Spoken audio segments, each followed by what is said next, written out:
Hello, ladies and gentlemen. Thank you very much for joining us in yet another webinar organized by Great Place to Work Middle East. Thank you very much for joining in. My name is Tanzilur Rahman. I'm the Managing Director of Great Place to Work Saudi Arabia and Bahrain. And I have today the privilege of having Mr. Ashraf Al Eid, who is the Human Resource Vice President for Al Muhaidib Group, and he manages the human resource function of the Al Muhaidib Group in Saudi Arabia. Uh, Welcome, Mr. Ashraf Al Eid. Thank you very much, Tanzil, and thanks for this opportunity to be able to speak to the people and to explain how Al Muhaidib Group become a great place to work. Thank you very much for this opportunity. You're welcome, and it's a privilege to have you today with us. And I'm sure we have the audience who would learn a lot of things from you today with regards to the topic, which is involvement and engagement of human resources within the workplace culture. And hence, we know that Al Muhaidib Group has become a certified great place to work in Saudi Arabia just recently, thanks to you and your team's effort. We would like to know the secrets of this recipe, Mr. Ashraf. That how did you manage to engage your employees and involve them in your day-to-day culture, so to make sure that their perception is positive about your workplace. And we have some questions to begin with. Sure, please. I'm all yours. Excellent. So I will begin my questions with. So first thing we want to know about Al Muhaidib Group's people is that how does Al Muhaidib Group, what does Al Muhaidib Group do to involve and engage with their employees? I mean, what is your core strategy with regards to engaging and involving your people with your workplace culture? Well, actually, before I have to mention something that Al Muhaidib family themselves, they have that belief of involving the people or the employees in many things. So when I came and I joined Al Muhaidib, I added a little bit on what they have. And thanks to my team, of course, and thanks to the management and leadership of the company, because they have that culture. They respect people, they involve people, and they share with people. Now, what we did is all the decision making that's related to people or has an impact on people, we involve the employees. We give them, I'll give you an example. If there is a new policy to be implemented, after creating it and having it reviewed by all the related stakeholders, we share it with the employees to see, are they happy with it, or do they think that this is really serve what they want? And that particular sharing of or involving them made them feel that they are part of the decision making. And that's something really amazing, when you feel that you are part of the decision making in an organization, it empowers you internally and it makes you feel more belongs to the organization, which will lead that your productivity will be high. At the end of the day, the employee wins and the company wins. Excellent. So this is a great example, Mr. Ashraf. So have you ever heard about any feedbacks that you heard from people, and then did you ever revise your policies based on that feedback? Yes, actually, sometimes couple of months ago, we received some comments from the employees about one of the policies, and we called them in, and it was open for everybody. Anybody in the company that can come and comment on this policy, and we get the comments they have. We encountered it in the policy, and we send it back to them. Are you satisfied with it? What we do normally, we send it to the stakeholder of that department, the VP or the manager or the director. He shares it with his employees, get the feedback, and he shares it with us. So each policy or each, action in this HR department related to the employee is really having the employees' view about it. We take it seriously. Of course, you cannot satisfy everybody. Policy is a policy, but at the end of the day, if we can able to accommodate what they need, we never hesitate and we put it in. Excellent. That sounds great. So you have a pretty listening culture that is effective to the extent where it can influence the decision-making process at Al Muhaidib Group. That's great example for other organizations to follow. So with regards to the involvement and engagement, just like you've described in the decision making, every organization goes through retention issues, Mhm. especially when there are a lot of opportunities in the market as well. So, has your engagement, employee engagement, and involvement actually benefited you in terms of retention and retaining your quality employees at Al Muhaidib Group? Yes, it does. When the employees have the trust in the human resources department, when they feel that when they come to us asking for support or asking for having an inquiry, there are people to listen to them, there are people to advise them, there are people to tell them which path they need to go. The employee himself feels that, yes, I trust those people and they are here to support me. In Al Mahidib, we have it across over all the departments, not only HR, you know. We involve and engage the employee and we bring them in, we discuss with them, we listen to them, and we have regular meeting with employees. For example, I have every quarter, sometimes semi-annually meetings with all employees, hearing them out, getting their points, and focusing on the pain points that's really related to or affect their work. And we start always we are involving them and having them as part of the team or focus group that make things better for them. On top of that, we have a great culture, by the way. I have to mention that. I mean, the family themselves, they have created a great culture for the employees. You know, we called everybody from top to bottom. They are all brothers. We are all the same, and we respect each and every employee. So they feel the respect. And what the employee wants? He wants to be respected. He wants to be listened to. He wants to have a good income, and he wants to have a good culture in the company, and we have that all. So the employees are really happy here. Excellent. That sounds great. So, Mr. Ashraf, besides this, do you feel that your culture and your employee engagement actually playing a significant role in nurturing the innovation in your culture? Because we found that your scores were really high when it comes to innovation. So I believe that you have that kind of a culture which promotes and rewards the innovation part. So how did you manage to achieve that? See, we have an open door policy. We welcome all the thoughts, all the ideas. If somebody is having an idea that will impact the company in a benefit way, we take that idea, we study it, and we implement it. It happens during my time in Al Mahidib. It happens a couple of times. Some of the employees came up with ideas or initiatives, and it wasn't left aside and forgot about. No, we took it and we studied it and we implemented it, and we thanked him and we reward him for that. So employee, when he feels that his idea is coming, definitely he will think more, he will bring more ideas, and he will try to be more innovative and in developing the business, not only himself. So people thinking of themselves and thinking of the business also. Excellent. So this means that, would there be any reward policies as well that you would provide to your people if they come up with a really brilliant idea? We do have, yes, we do have, and we are, updating it every now and then. You know, because it's not about the reward itself. It's about how we reward the employee or how we treat the employee. We can give him a gift, and that's it. But no, it's not about the gift only. We have to give him the gift, and we have to make him feel that he's really being rewarded for the Excellent. idea. Yeah. That sounds great. So I'm gonna ask you about the holistic picture of the company culture that you have nurtured in the past few years. How does engagement, employee engagement, and involvement played a part in creating the culture at Al Muhaidib Group, which you currently have? I mean, how long it took you to create such a culture, which it was a, became a certified great place to work culture in your Okay. organization?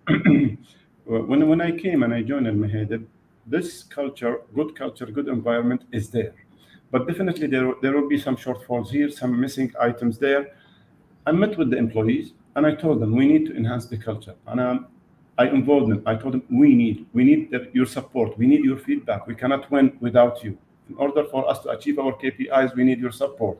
So always they feel that they are part of the KPIs, part of the actions. You know, when they felt that when they saw the door is open and they are being listened to, they came and they throw these ideas, and they came even with something that they are not supposed to do, but they are so excited. And but we didn't say that.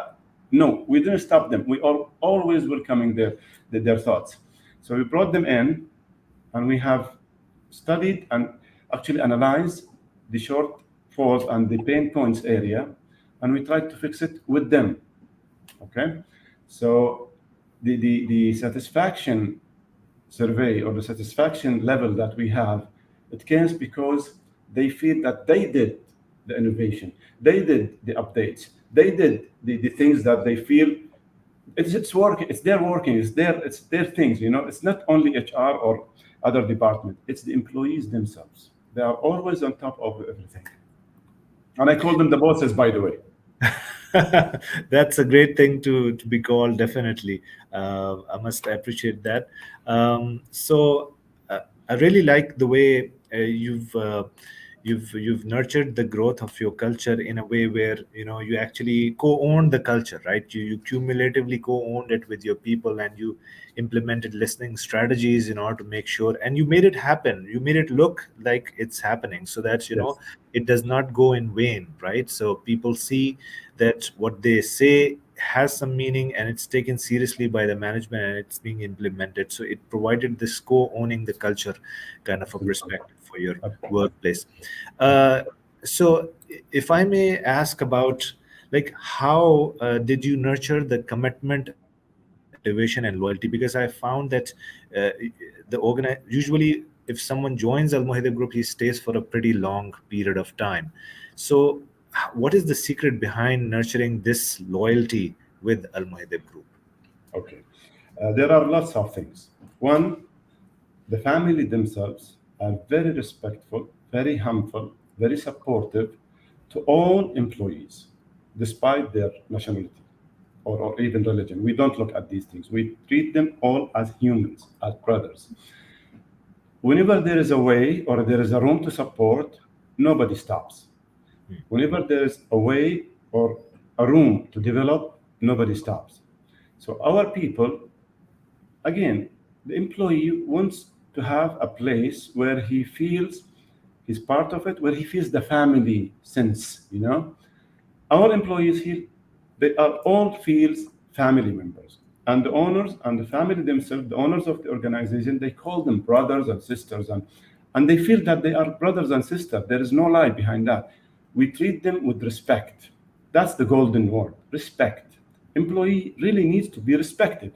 If he is a Saudi or any different nationality or an expat, definitely he wants to be respected. And once he feels that respect, he will be loyal. And if he's becoming loyal, he will be happy. So it's one equation, and we are filling the vacant part of it or empty part of it in order for it to have to be completed. And our employees are our dynamo. Again, the bosses, they are the bosses. I'll tell you why I'm calling them the bosses. If two or three or five or even 10 of the top management, VPs or whatever, decided to go on a trip, or they are on vacations, or they are not coming to the office, the business still will be up and running. But those employees, if they decide, an accountant and one in the purchasing and other one from the legal, or 5, 6 employees got absent, the business will stop.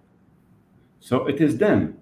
It is not us. Okay, yes, we give the ideas, we give the directions, but they are the one on ground who's really make the business run, not us. So they are the bosses. Excellent. I think our audience would be adapting your term of calling the employees bosses, because indeed there's no doubt about the importance of the employees. If they move out, the business would come to a halt. There is no doubt about that. And Mr. Ashraf, moving forward, how do you motivate your employees? I mean, obviously there is one thing called compensation, which we all know, for which majority feels that a person, if he does the job, he does it for the money. But is this really true, or you have other secrets behind motivating and engaging your employees? See, compensation or cash is not necessarily to be the important or the top one on the list. Here in Al Muhaidib, I'll give but just a classic example will answer your question. When I joined Al Muhaidib, part of the interview teams that I have been interviewed by my team, by those who are reporting to me. They have a say. If they say we don't like him, then they don't. Then I'm not going to have to be hired. So take that and apply it to other departments. If we're hiring a boss or a manager or a line manager or a director, they interview them. They are part of the interview panel. That's one of the things. Second, if there is a decision to be taken related to the company expansion, for example, they are also being heard.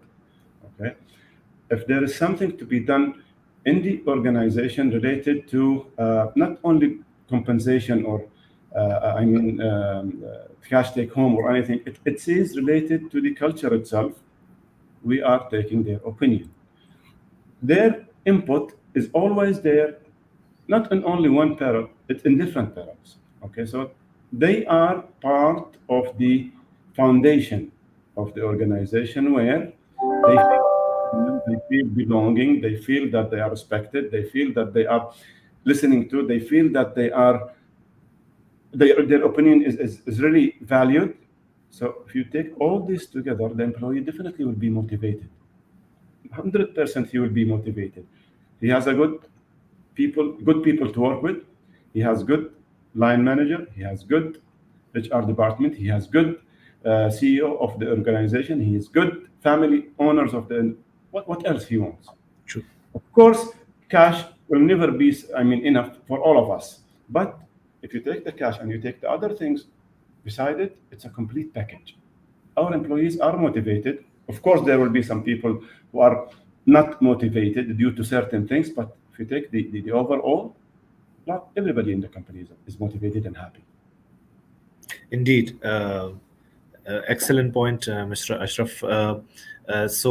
You provide a kind of an environment which contains the employee value proposition, right? So it contains all the rest of the concepts behind besides compensation. So it's the whole environment that you're offering to your employees rather than just one or two segments of it.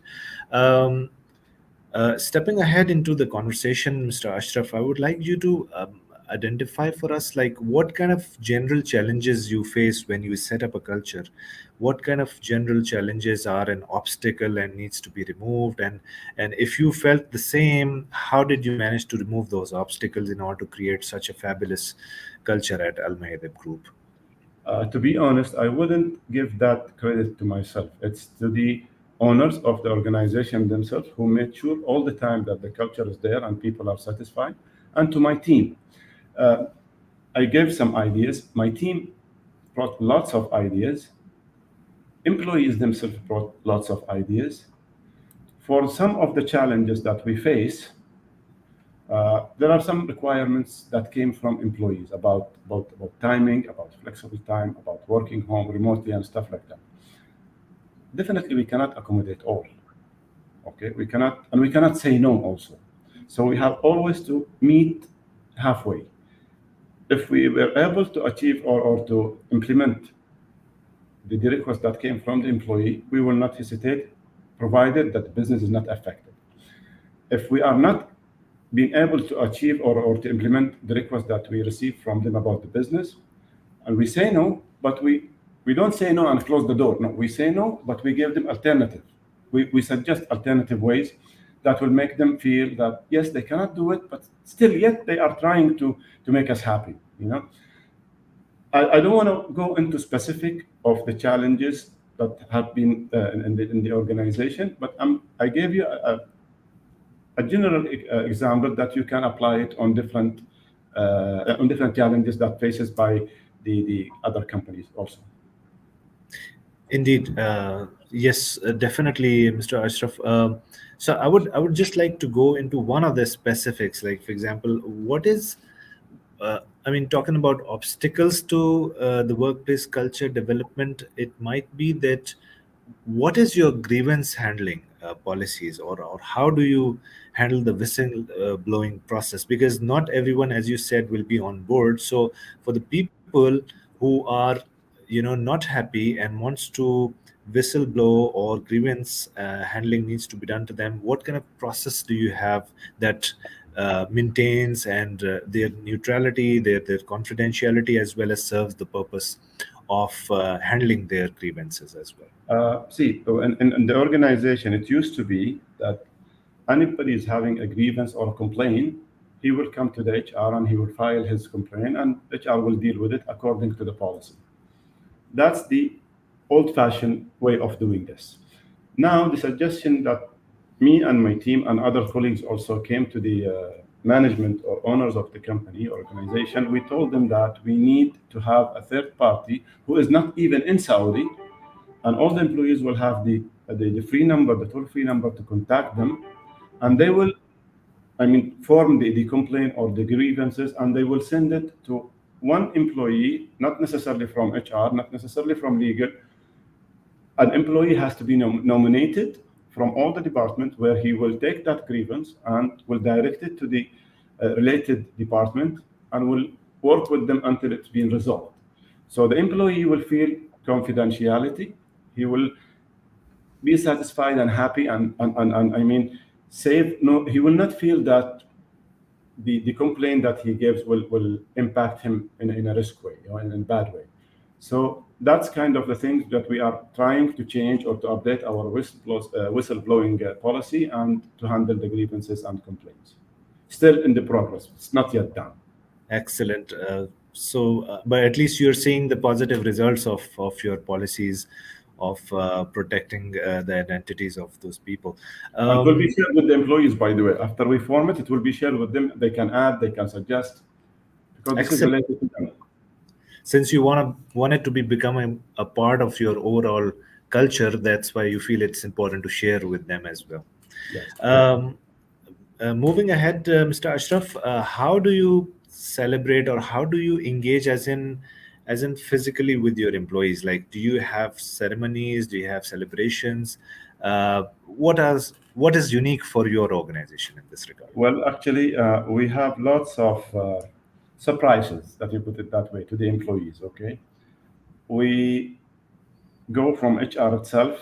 We buy cakes, donuts every now and then, and all of a sudden they saw us in their department, having fun with them, eating the donuts with them in their departments, drinking the coffee with them in their departments, and it goes to all departments, not only one department. That's one of the things. Other than that, we celebrate the birthdays. Companies or organization currently, or used to be, and maybe some of them still do that, they send email. It's a program. It will read the data from the system itself, and it will push the email for the employee to celebrate his birthday. That could work, but for us, we do these cards. I don't know if you see it or not. This card has the picture of the employee, his date of birth, and a congratulation message from the HR. He will come in the morning, he will see it on his desk, along with a piece of chocolate, and we go there and we celebrate and we clap on his desk, so he feels that we celebrate with them. That's another thing. A third thing is that we bring activities every now and then in the yard of the organization, and we invite all the employees to go and participate together, play together, have fun together. So that's another thing. The best thing is that we are implementing a new thing. I cannot declare it now, but we are implementing something that will involve all the employees, and we will put them on the auditorium, on the stage. So that will be something new. And also we celebrate, by the way, the mothers, the wives of the employees. We appreciate them. We reach them at their homes to celebrate with them and to appreciate their patience for their husbands to be working long hours at the company. And that has a great impact. Without the husband knows. They were surprised when their wives told them that we received this kind of gift from the company and appreciation, blah, blah, blah. So we are with the employees all the time. We are there with them. So these things make them feel really, they are eager for the next thing, for the next event, for the next activity. So that's the things that we are doing. Very nice, Mr. Ashraf. Actually, this gives such a personal look to the celebration as well, when you engage the families as well, and the surprise is the key here because it moves the needle of the celebration itself. Absolutely. I am aware of the time, and I know I have bombarded you with so many questions today. So let's take provide the opportunity to our audience to actually ask if they have any questions with regards to Sure, this. sure, sure.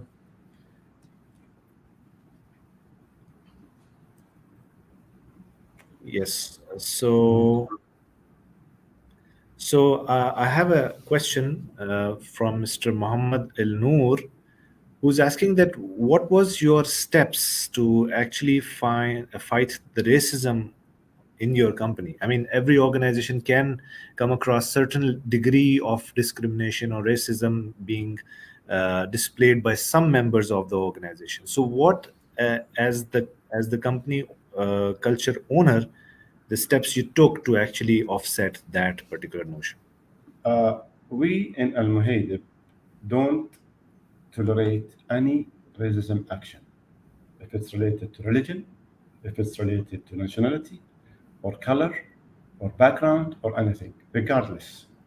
Any racism action is being dealt with severely. We don't accept it, with ladies or with men.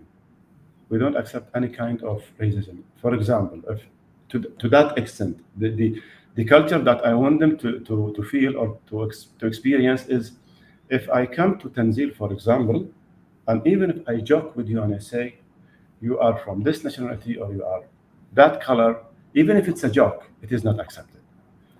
Our company is built on respect. Again, respect. So wherever the employee is from, or his background, or his nationality, or his religion, that's not. We have nothing to do with that. We want his professionalism. We want his productivity. We want his, working in the company. We are not looking at that.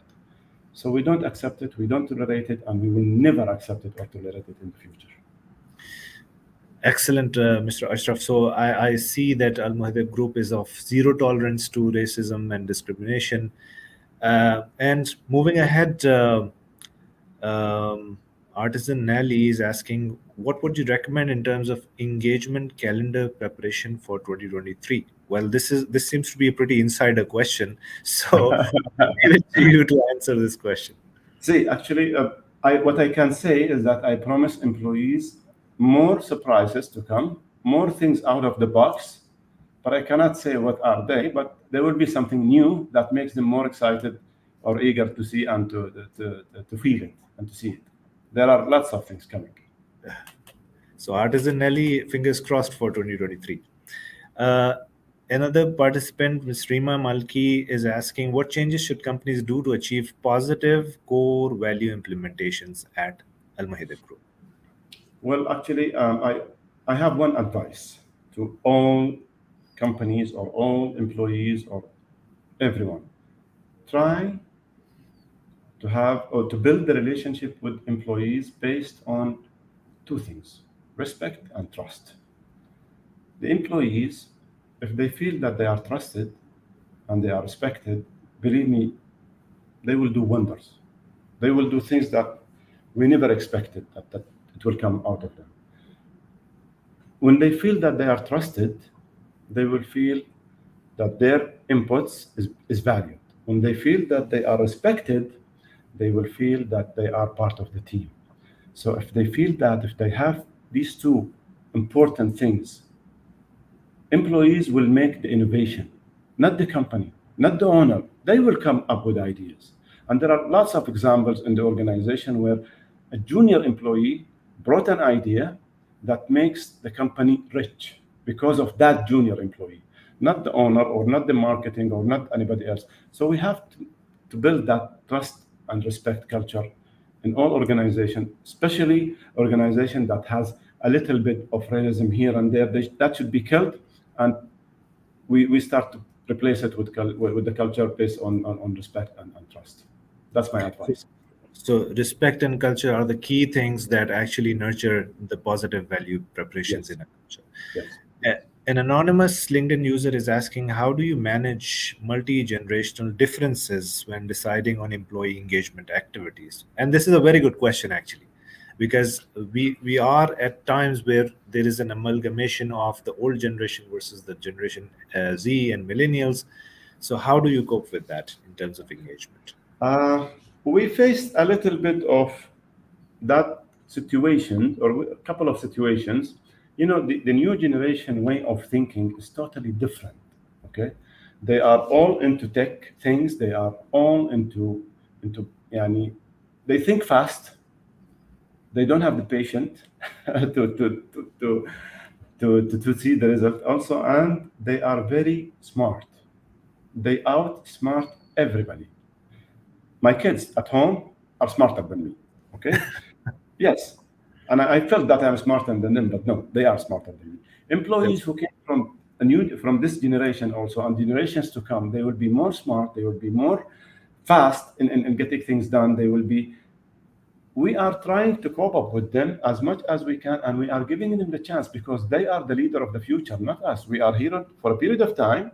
We are empowering them. We are giving them the tools to do their jobs, and we are supporting them on top of the trust and respect.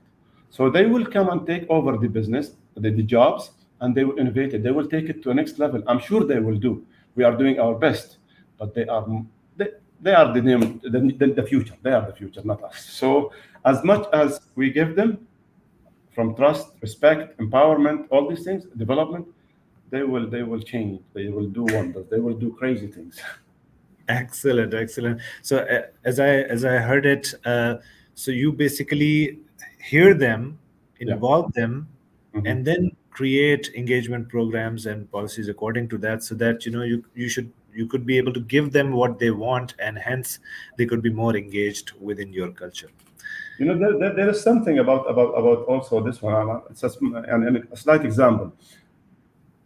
An incident happened or a situation happened where we were looking for a company to do thing for us, a third party or an outsider. One of the employees came to me and he said, "I can do it." I told him, "Okay, okay." We give him the chance, and he does it perfectly. Then another incident where we need another third party. Then a lady came, said, "I can do it." And we gave her the chance, and she did it perfectly. So you see, this generation, they are smart and they are perfect and they are amazing. They are not only specialized in one area; they are specialized in that area, but they have also another specialties in different areas.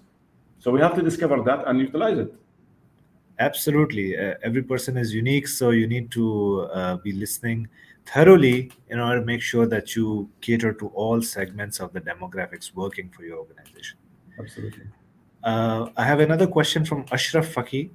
Hmm. Some companies operate in different locations, regions. How do you suggest to maintain a consistent and uniform culture across geographies? Excellent question. Yes. What we do, and to answer this question, we have regular visits. We go and visit those people in the remote areas and also in the main cities. And we don't tell them that we are coming. Not that we want to surprise them or we want just to make them feel that. No, we are not treating them as we are police. We are treating them as we go with the surprise. We go even before they come to work. They go there and they saw us. We celebrate together. We make them feel that they are not forgotten. They are part of the team. We are always there. Sometimes I go myself. Sometimes another leader goes. The third time another leader goes. So they see all of the management coming around the year. So they are really engaged with us. They are not separated. Excellent. And I've also came to know about the road shows that you do at your premises as well as other regions as well. Yes. So indeed, I mean, surprise visit or the announced visit both serves the same purpose in order to make sure that you hear the local concerns and local issues firsthand. Um, if we don't have any further question, I think Mr. Ashraf, you were actually being bombarded a lot today with the questions, and it shows a lot of interest from the audience as well. So thank you very much, Mr. Ashraf, for your appearance today with us, and you've been amazing in terms of sharing the secrets of creating a great workplace and a great culture. Um and I must appreciate the way you handle the questions. I think it would be extremely informative for the audience to hear this experience conversation coming from the person who was actually responsible to get Al Muhaidib Group being certified as a great place to work this year. So thank you very much, Mr. Ashraf, and we'll try to hook you up for another session sometime in the future. and we'll see you later as well. Thank Thank you. you very much, and thanks to the audience. Thanks to Great Place to Work. Thanks to everybody who believes in people. Thank you very much. Thank you, audience. Take care of yourself. Peace.